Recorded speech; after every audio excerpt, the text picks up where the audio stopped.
Assalamualaikum warahmatullahi wabarakatuh. Bismillahirrahmanirrahim. Alhamdulillahirabbil alamin. Allahumma shalli ala sayyidina Muhammad wa ala ali sayyidina Muhammad.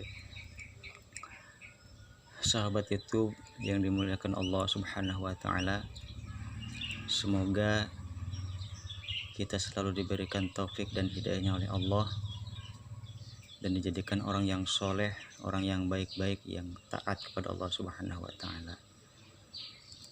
Pada video kali ini mohon maaf, saya bukan niat untuk menggurui atau menceritakan kebaikan, tapi hanya memberikan sebuah pengalaman pribadi. Mungkin di antara saudara-saudaraku yang pernah merasakan hidup seperti yang akan saya ceritakan dalam pengalaman ini. Singkatnya adalah pada pertengahan bulan Juli 2020 saya diberikan suatu musibah oleh Allah Subhanahu wa taala berupa wafatnya ibu mertua. Setelah saya kepulangannya dari pengurusan ibu mertua, kemudian saya kembali ke tempat kerja.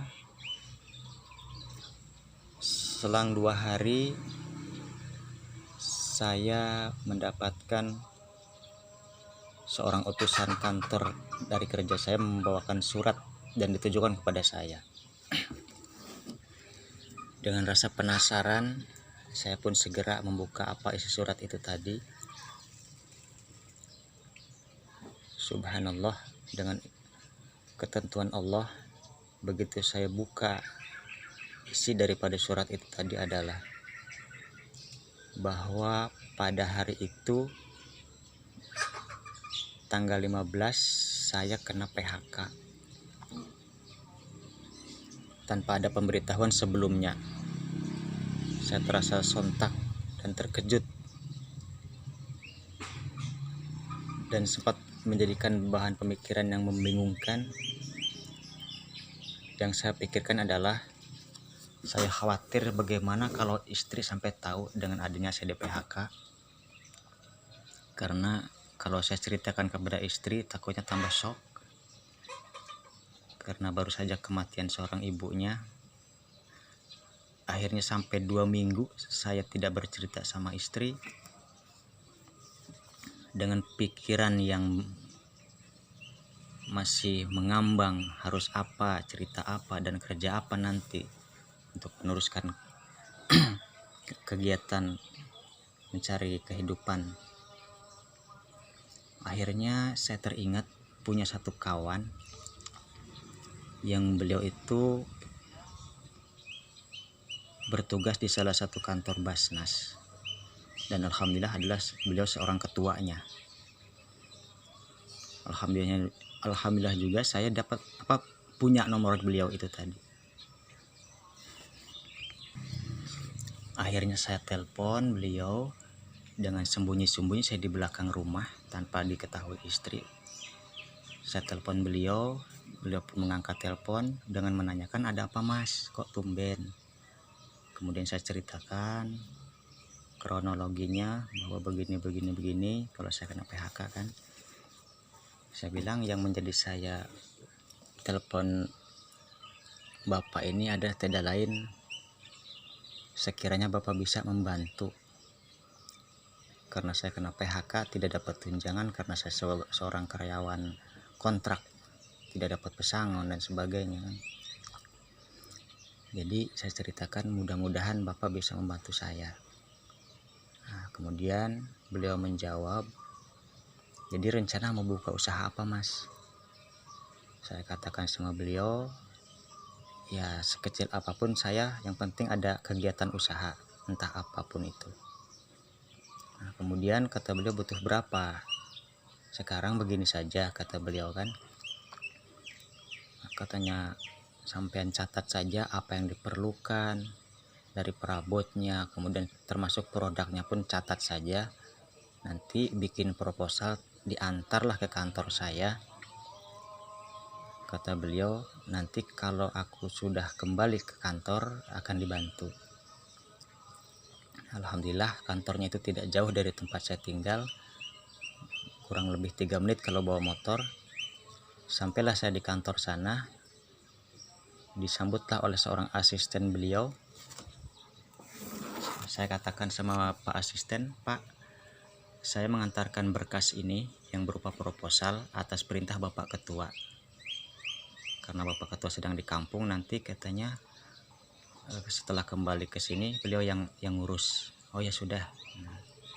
Singkat cerita, setelah sholat Isya dalam beberapa hari kemudiannya, setelah selesai sholat Isya itu saya berpapasan dengan beliau di tempat wudhu, dan saya tidak sadar kalau itu beliau itu Bapak Ketua Basnas tadi. Akhirnya beliau memanggil saya, Mas. Loh Pak, kapan kesini? Beliau bilang kemarin. Oh Mas, katanya, berkas sudah sampai di meja saya, tapi katanya nggak bisa kami kalau membantu untuk sepenuhnya, karena ukuran dari kami itu untuk membantu usaha itu sekitar paling 3 juta, kata beliau kan.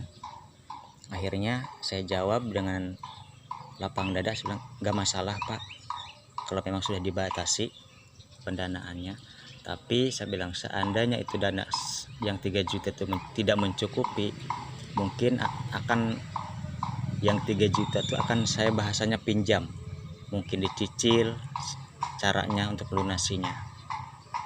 Nah, akhirnya beliau mengatakan ya sudah, kalau begitu besok datang saja ke kantor.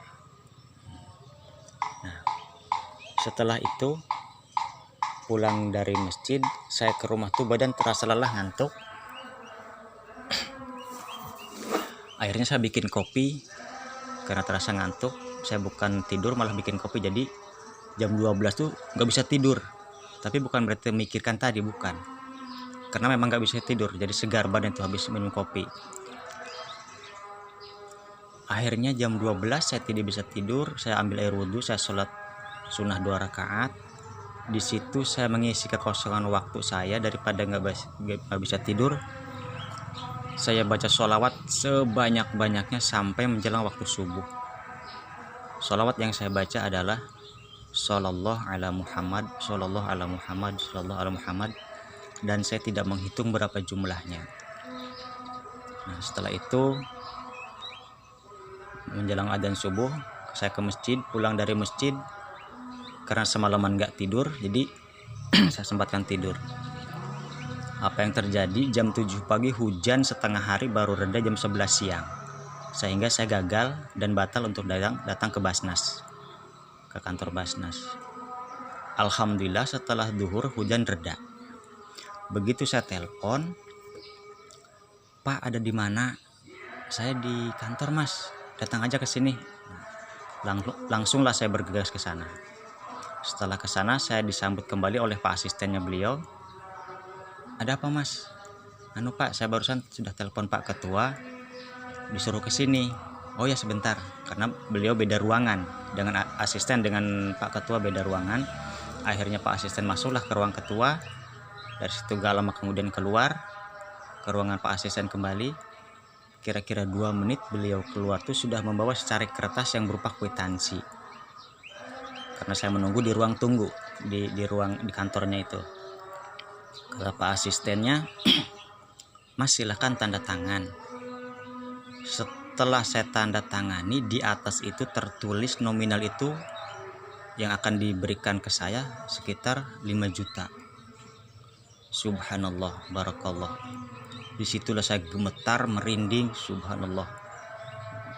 Dengan kebesarannya Allah dan wasilah sholawat kepada Nabi Muhammad SAW, betul-betul tertolong dan dimudahkan urusannya. Walaupun tidak sesuai yang saya minta 6 juta, tapi subhanallah itu sudah luar biasa. Padahal malamnya sudah diputuskan bahwa kami tidak bisa memberi lebih, cuman hanya 3 juta. Akhirnya amplop pun diserahkan kepada saya dengan nominal 5 juta. Kemudian saya mohon pamit untuk masuk ke kantor Bapak ketua langsung ke ruangannya. Nah, saya tanyakan, Pak, tadi malam kan katanya 3 juta, kok ini 5 juta? Ya sudah Mas, nggak apa-apa, kami ikhlas. Subhanallah, barakallah. Disitulah saya tambah, bahasanya apa ya, gemetar dan sebagainya, itu ada semua di badan. Artinya kebesaran Allah dan salawat memang luar biasa. Nah, alhamdulillah dari situ saya bisa membuka usaha kecil-kecilan walaupun berupa kaki lima begitu ya. Tapi itulah benar-benar salawat itu sangat luar biasa. Jadi motivasi di sini saya tidak akan bercerita untuk apa yang namanya ya. Intinya ambil aja hikmahnya. Bila video ini manfaat buat saudara-saudaraku yang menyimak video ini, silahkan ambil hikmahnya.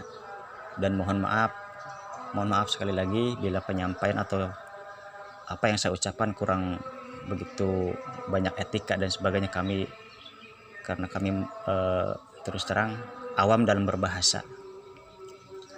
Cuman saya minta doanya, mudah-mudahan saudara-saudaraku yang menyimak video ini bantu doa saya untuk saya bisa lebih beristiqomah lagi dalam mendalamkan salawat. Itu aja, mudah-mudahan barokah dan manfaat. Wassalamualaikum warahmatullahi wabarakatuh.